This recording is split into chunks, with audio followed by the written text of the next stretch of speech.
ముందుగా ఎన్నిక లేని నన్ను ఎన్నుకొని ఇక్కడ నిలవబెట్టి సమయాన్ని నాకు ఇచ్చినందుకు దేవాది దేవునికి స్తోత్రాలు చెల్లించుకుంటున్నాను. ఆత్మీయ తల్లిదండ్రులకు వందనాలు. ప్రభువు పేరిట మీ అందరికీ వందనాలు. ఈ రోజున మనం మాట్లాడుకునే మాట లోకా సువార్త 24వ అధ్యాయం 6వ వచనం. ఆయన ఇక్కడ లేడు, ఆయన లేచి ఉన్నాడు. దేవునికి స్తోత్రం. హల్లెలూయా. ఇక్కడ యేసుక్రీస్తు ప్రభు మనతో మాట్లాడుతున్న మాట ఏంటంటే, మన జీవితంలో యేసుక్రీస్తు ప్రభు చనిపోయి తిరిగి లేచాడనేది గొప్ప నిరీక్షణ కలిగించే విషయం అని మనం తెలుసుకోవాలని దేవుడు కోరుకుంటున్నాడు. ఈ సమయాన్ని మీకు ఒక కథ చెప్తాను. 1991వ సంవత్సరంలో రూత్ డిల్ అనే ఒక మహిళ ఉన్నది. ఆమెకి ఒక కొడుకు. ఆయన మిలిటరీలో జాబ్ చేస్తున్నాడు. అయితే ఒక రోజునేమో ఏం జరిగిందంటే, ఒక ఫోన్ వచ్చింది మిలిటరీ ఆఫీస్ నుంచి. ఆ ఫోన్ ఎత్తగానే, అమ్మ మీ అబ్బాయి చనిపోయాడమ్మా అని ఫోన్లో వార్త వచ్చింది. ఆ వార్త వినగానే ఆమె కుప్పకూలిపోయింది. ఒక కొడుకుని, నా కొడుకునే నువ్వు తీసుకోవాలా దేవుడా అని చెప్పేసి ఆమె ఏడవటం మొదలుపెట్టింది. 3 రోజుల వరకు నిద్ర లేదు, తిండి లేదు, ఏమీ లేదు. అనేక సార్లు బాధపడుకుంటూ ఏడుస్తూ కూర్చున్నప్పుడు 3వ రోజున మళ్ళీ అదే ఫోన్ మోగింది. డెడ్ బాడీ తీసుకొస్తున్నారు అనుకుంటా, అందుకనే ఫోన్ చేశారని చెప్పేసి భయంతోనే ఫోన్ ఎత్తింది. ఫోన్ ఎత్తేసరికి అటు నుంచి వాళ్ళ అబ్బాయి, అమ్మ నేను చనిపోలేదు, నేను బ్రతికే ఉన్నాను, నీకు మిస్టేక్ కాల్ వచ్చింది అని చెప్పేసరికి ఆమెకున్న బాధ అంతా పోయింది. సంతోషం, ఎక్కడ లేని సంతోషం. ఇన్ని రోజులు పడ్డ బాధ అంతా ఎక్కడ పోయిందో ఆమెకు తెలియదు. వీధికి తిరిగి నా కొడుకు బ్రతికే ఉన్నాడు సంతోషంతో కేకలు వేసింది. అదేవిధంగా 2025 సంవత్సరాల క్రితం యేసుక్రీస్తు ప్రభువుతో కలిసి సంచరించిన వాళ్ళ పరిస్థితి కూడా అలానే ఉంది. ఆనాడు యేసుక్రీస్తు వాటితో కలిసి ఉన్నవారు ఆయన యొక్క శ్రమను, ఆయన యొక్క వేదనను, ఆయన యొక్క బాధలు, ఆయన శిలువలో పలికిన మాటలన్నీ వారు విన్నారు. ఆయన శిలువ వేయబడటం కూడా చూశారు.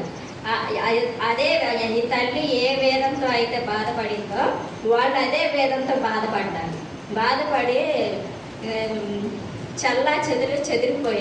చెదిరిపోయి గుండెలు బరువెక్కేటట్టు బాధపడుతూ ఉన్నారు. ఆ సమయాన వారికి స్త్రీల ద్వారా శుభవార్త అందింది. అదేంటంటే ఆయన లేచి ఉన్నాడు అని. స్త్రీల ద్వారా ఆయన లేచి ఉన్నాడని చెప్పి వాళ్ళకి శుభవార్త తెలిసింది. హల్లెలూయా. వారికి ఎంత ఆనందం ఉంటుందో చూడండి. కాబట్టి ఈ రోజున మనతో దేవుడు మాట్లాడేది ఏంటంటే, మన జీవితంలో మనం ఎప్పుడు కూడా దేవుడు సజీవుడు అన్న సంగతి మనం గుర్తుంచుకోవాలి. ఎందుకంటే యేసుక్రీస్తు ప్రభు సజీవుడు అన్న విషయం మన జీవితంలో గొప్ప ప్రభావాన్ని చూపిస్తుంది. అందుకని అపవాది ఏం చేస్తాడంటే, యేసుక్రీస్తు ప్రభు సజీవుడు అన్నదే మనకు జ్ఞాపకం లేకుండా చేస్తాడు. ఎందుకంటే యేసుక్రీస్తు ప్రభు యొక్క పునరుత్థానం మన జీవితంలో గొప్ప నిరీక్షణ కలుగజేస్తుంది.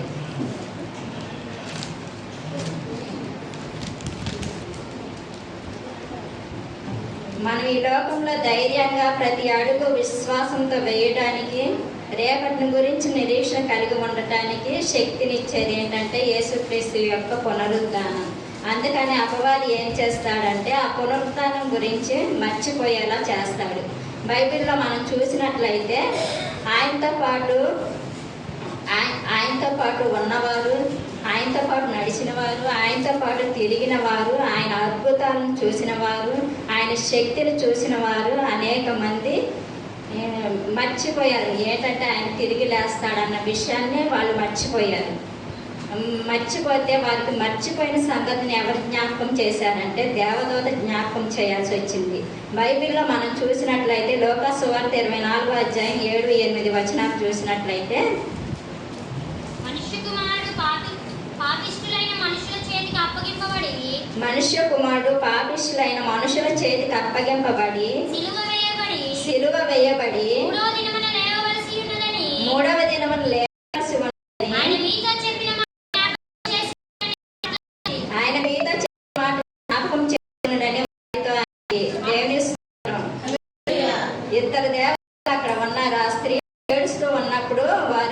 ఏమని చెప్పారంటే, అమ్మ ఆయన మనుష్య కుమారుడు సిలువ వేయబడి 3వ దినాన లేవవలసి ఉన్నదని ఆయన మీతో చెప్పిన మాట జ్ఞాపకం లేదా అని జ్ఞాపకం చేస్తున్నాడు. ఇక్కడ ఎందుకు జ్ఞాపకం చేస్తున్నారంటే ఎందుకు దేవదూతలు జ్ఞాపకం చేస్తున్నారంటే, వాళ్ళు ఇంకా సిలువ వేయబడతాడు అన్నంత వరకే వాళ్ళు ఆగిపోయారు. కానీ ఆయన తిరిగి లేస్తాడని చెప్పిన మాట వారికి జ్ఞాపకం లేదు. అందుకే ఆయన ఏం చేశాడంటే జ్ఞాపకం చేశాడు. ఈ రోజుల్లో కూడా అనేక మంది 40 రోజుల్లో యేసుక్రీస్తు ప్రభు యొక్క శిలువ శ్రమను జ్ఞాపకం చేసుకుంటారు. కానీ ఒక్క రోజులో యేసు ప్రభు యొక్క పునరుద్ధానాన్ని జ్ఞాపకం చేసుకుంటారు. కానీ మన జీవితంలో శిలువ శ్రమలను మనం పాపిగా ఉన్నప్పుడు జ్ఞాపకం చేసుకోవాలి. పాపాల నుంచి మనం విడుదల పొందిన తర్వాత పునరుద్ధానుడైన యేసుక్రీస్తు సజీవుడని జీవితాంతం మనం జ్ఞాపకం చేసుకోవాలి. ఇక్కడ మనం చూసినట్లయితే దేవుని యొక్క ప్రజలకు గుర్తు లేదు. ఇక్కడ ఈ రోజున దేవుడు నీతో నాతో కూడా మాట్లాడుతున్నాడు. దేవుడు సజీవుడు అన్న సంగతి నీకు గుర్తున్నదా? అపవాది నీకు ఎప్పుడు కూడా మతిమరుపును కలగజేస్తాడు. అపవాది అనుకుంటాడంట, అమ్మో ఈ క్రైస్తవుడికి దేవుడు సజీవుడని తెలిస్తే వాళ్ళు ఎంతటి కార్యాలన్నా చేస్తాడు అని చెప్పేసి అపవాది అనుకుంటా ఉంటాడంట. ఎంతటి కార్యాలను చేస్తారు, వీరు విజయవంతమైన జీవితాన్ని జీవిస్తారని చెప్పేసి అపవాది అనుకుంటూ ఉంటాడంట. అందుకని మనం అంత విజయవంతమైన జీవితం జీవించడం వాడికి ఇష్టం లేదు కాబట్టి అపవాది మనకి ఏం చేస్తాడంటే మతిమరుపును కలగజేస్తాడు.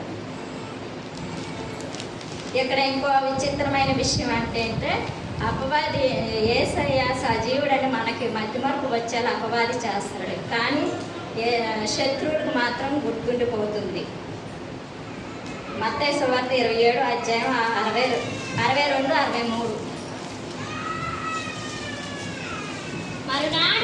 మరునాడు అనగా సిద్ధపరచు దినమునకు మరుసటి దినమున ప్రధాన యాజకులను పరిసయ్యులను పిలాతు వద్దకు కూడి వచ్చి, అయ్యా ఆ వంచకుడు సజీవుడై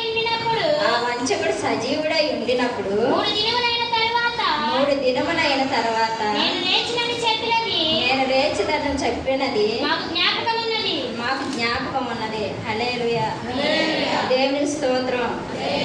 చూసారా, శత్రువుకైతే జ్ఞాపకం ఉన్నది, సాతానికి కూడా జ్ఞాపకం ఉన్నది, ఆయన విరోధులకి కూడా జ్ఞాపకం ఉన్నది. కానీ క్రీస్తుతో కలిసి నడిచిన వారికి, క్రీస్తుతో కలిసి ఉండిన వారికి, ఆయన ప్రేమను రుచి చూసిన వారికి, ఆయన శక్తిని కనులారా చూసిన వారికి జ్ఞాపకం లేదు.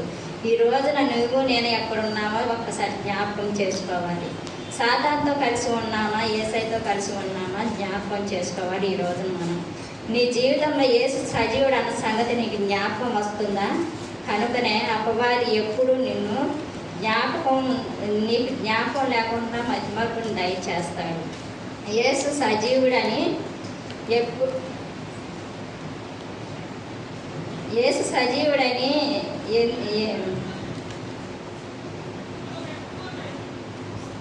సజీవుడని ఎందుకోసమో తెలుసా? యేసు యొక్క పునరుద్ధానంలోనే క్రైస్తవుల యొక్క పునాది ఆధారపడి ఉంది. మానవ జాతి యొక్క నిరీక్షణ మొత్తం అంతా కూడా యేసుక్రీస్తు ప్రభు యొక్క పునరుద్ధానం మీదే ఆధారపడి ఉంటుంది. కనుకనే అపవాది ఏం చేస్తాడంటే మనకు మతిమరుపును కలగజేస్తాడు. కనుక ఈరోజు దేవుడు మన అందరితో మాట్లాడుతున్నాడు, క్రైస్తవ్యం యేసుక్రీస్తు పునాది మీద ఆధారపడి ఉందని. అపవాదికి బాగా తెలుసు, గొప్ప వాటిని చేపట్టాలంటే ఎప్పుడు యేసయ్య సజీవుడని జ్ఞాపకం ఉంచుకోవాలి. ఒక రోజున మార్టిన్ లూథర్ సంఘ సంస్కరణ చేయాలని తీసుకురావాలన్న సమయంలో ఆనాటి ప్రజలు, మత పెద్దలు ఆయన్ని చంపాలని చూస్తున్నారు. అయితే ఆయన ఏ పని చేసినా కూడా ఆయన్నే అక్కడ ఉన్న మత పెద్దలు, మత పిచ్చోళ్ళు ఆయన చంపాలని చూస్తున్నారు. అయితే ఆయనకి ఒకనొక రోజున నేను ఎంత పని చేస్తున్నా కూడా వాళ్ళు నన్ను చంపాలని చూస్తున్నారు, ఈ పని నేను ఎందుకు చేయాలి, నేను చేయను ఈ పని అని చెప్పేసి నిరాశగా బాధగా కూర్చొని 3 రోజులు ఇంట్లోనే కూర్చొని ఉన్నాడు. 3 రోజుల నుంచి తన భర్త బాధగా నిరాశగా ఉన్నాడని చెప్పేసి అతని భార్య ఏం చేసిందంటే గదిలోకి వెళ్ళి ఒక నల్ల గౌను వేసుకొని వచ్చి ఆయన ముందు నిలబడి ఏమండి అనగానే ఆయన కనులిప్పి చూశాడు. చూడగానే ఆయన భార్య ఏమో నల్లగా వేసుకొని నిలబడి ఉంది. అప్పుడు ఏం చేశాడు, ఏమైంది అని చెప్పేసి కుర్చీలో కూర్చొని అతను లేచి, ఏమైంది, ఎవరు చనిపోయారు? ఆ రోజుల్లో ఎవరైనా చనిపోతే నల్లగా వేసుకుంటారు. ఎవరు చనిపోయారని దిగ్గులు లేచాడు. లేచేసరికి ఆమె అంటుంది కదా, నా భర్త ఆరాధిస్తున్న దేవుడు చనిపోయాడు అనుకోని చెప్పేసి నేను ఈ నల్లగా వేసుకున్నానండి అనేసరికి ఆయన అంటున్నాడు కదా, కాదు కాదు, నా దేవుడు చనిపోలేదు, నా దేవుడు సజీవుడు అని చెప్పేసి ఆయన నోటితో ఆయన ఒప్పుకొని సంఘ సంస్కరణ తీసుకొచ్చాడు. దేవునికి వచ్చాడు. దేవునికి స్తోత్రం కలుగును.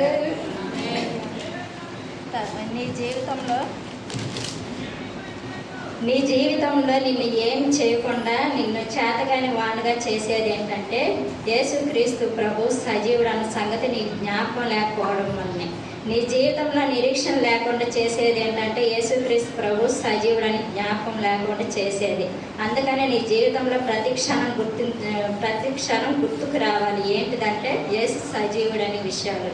కష్టాల నుంచి వెళ్తున్నప్పుడు కానీ, గాఢాంధకారపు లోయల్లో నుంచి వెళ్తున్నా కానీ, నిందల్లో నుంచి వెళ్తున్నప్పుడు కానీ, అవమానాల్లో నుంచి వెళ్తున్నప్పుడు కానీ, నీకు చేత కాదని మనుషులు ఏకస్వరంతో అన్నప్పుడు కానీ నువ్వు దిగులు చెందాల్సిన అవసరం లేదు.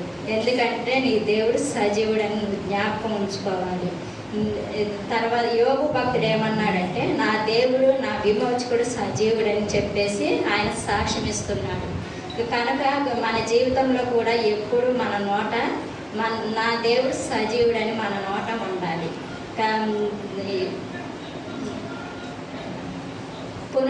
యేసుక్రీస్తు పునరుద్ధానం అనేది మానవ జీవితంలో 3 గొప్ప మార్పును చోటు చేసుకుంది. ఆ గొప్ప మార్పులు అంటే 3 విషయాల్లో కలగజేసింది. ఆ 3 విషయాలు అంటే సిలువలో మార్పు. అంతకుముందు యేసు ప్రభు పునరుద్ధరణ కాకముందు సిలువలో మార్పు అంటే సిలువ చూడగానే భయంకరంగా కనపడేది. సిలువ శిక్ష ఆ రోజుల్లో వేసేది భయంకరమైన నేరస్తులు మాత్రమే సిలువ శిక్షని వేసేవారు. కానీ యేసు ప్రభు పునరుద్ధానం తర్వాత సిలువ అనేది మానవుల్లో నిరీక్షణ కలిగించింది. ఒకప్పుడు సిలువ అంటే భయంకరమైన భయాన్ని పుట్టించేది, ఒంట్లో వణుకును పుట్టించేది. తర్వాత దేవుని పునరుద్ధానం తర్వాత మానవుల్లో నిరీక్షణ పుట్టించింది. రెండోదిగా సమాధిలో మార్పు. సమాధి ఖాళీ అయి ఉండుట. యేసుని సమాధి ఖాళీగా ఉన్నది. అంటే మనం ఇక్కడ నిరీక్షణ ఉంచుకోవాల్సింది ఏంటంటే, మనం ఆయన నమ్ముకున్నాం కాబట్టి ఆయన సమాధి ఏ విధంగా ఖాళీ అయి ఉన్నదో మన సమాధి కూడా మనం ఆయన నమ్ముకున్నాం కాబట్టి మన సమాధి కూడా ఆయన ఖాళీ చేసి నిత్యత్వంలో ఆయనతో పాటు యుగాలు ఉండటానికి మనము తీసుకెళ్తారని నిరీక్షణ ఉంచాలి. మూడవది ఏంటంటే మరణ విషయంలో మార్పు. ఈ మరణ విషయంలో అంటే మనం చనిపోతే మన క్షయమైన ఈ శరీరాన్ని అక్షయమైనదిగా మార్చేది దేవుడు. కాబట్టి మనం దేవుడితో యుగాలు పరలోకంలో ఉండాలని నిరీక్షణ కలిగి జీవించాలని దేవుడు కోరుకుంటున్నాడు. ఈ సమయాన్ని ఇచ్చినందుకు మీకు అందరికీ వందనాలు. హల్లెలూయా.